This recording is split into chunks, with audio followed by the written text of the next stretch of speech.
Alhamdulillah. Il y a deux catégories de personnes qu'il faut absolument éviter. C'est des personnes toxiques. Alors je sais qu'on utilise un peu à tout va ce mot toxique aujourd'hui, mais là pour le coup c'est vraiment des personnes toxiques. La première catégorie de personnes, c'est la personne ignorante et têtue. C'est une personne qui, même si tu lui apportes 1000 arguments, elle va s'entêter.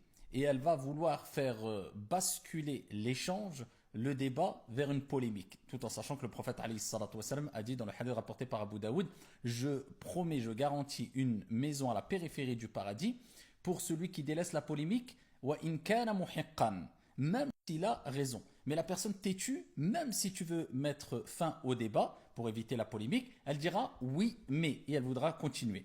Et c'est une personne têtue et souvent due à son ignorance. Alors je ne parle pas de l'ignorant qui reconnaît son ignorance. C'est la personne ignorante qui ne reconnaît pas son ignorance. Et c'est pour ça que Khalil ibn Ahmad, rahmatullahi alayhi, il disait il y a 4 catégories de personnes. Et parmi ces catégories de personnes, il y a rajulun la yadri wa la yadri annahu la yadri fadhaka al-ahmaq fashtanibuh. Il y a une personne qui ne sait pas. Et il ne sait pas qu'il ne sait pas. Celui-là est un idiot, délaissez-le. Parce qu'il va te faire plus mal à la tête qu'autre chose. Il va créer plus d'aversion en toi vis-à-vis de lui qu'autre chose.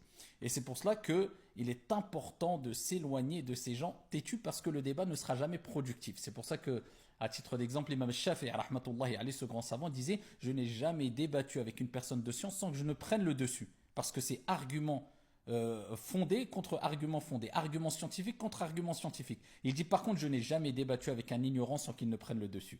Donc ça ne sert à rien de débattre, de vouloir conseiller, de vouloir discuter, de vouloir échanger avec quelqu'un de têtu qui s'entête et qui est en plus ignorante. La deuxième catégorie de personnes, c'est la personne irrespectueuse. C'est-à-dire que quand il va débattre avec toi, quand tu vas débattre avec lui, quand tu vas discuter, quand tu vas échanger, il ne va pas prendre en considération la personne en face de lui, le rang de la personne en face de lui. C'est comme si la personne allait discuter avec son propre père ou sa propre mère, comme il discutait ou il échangeait ou il conseillait un ami à lui. Et les deux cas sont complètement différents. Quand tu parles avec tes parents, de par leur statut, de par le fait que c'est tes parents, eh bien, tu leur dois énormément de respect. Pareil quand tu débats avec une personne de science, pareil quand tu débats avec une personne qui a un statut social ou un rang social au-delà, au-dessus de toi. Cela ne veut pas dire que ici tu n'as pas le droit de conseiller un savant, tu n'as pas le droit de conseiller ton père ou ta mère, mais tu dois prendre en considération l'état, le statut de la personne en face de toi pour adapter ton conseil, adapter ta manière de poser des questions, adapter le fait de t'adresser à lui avec un respect particulier ou pas, de par ici le niveau qu'il a ou alors la science qu'il a ou etc. Donc voilà pourquoi il est important de ne pas débattre avec des personnes têtues, ignorantes et avec cela irrespectueuses.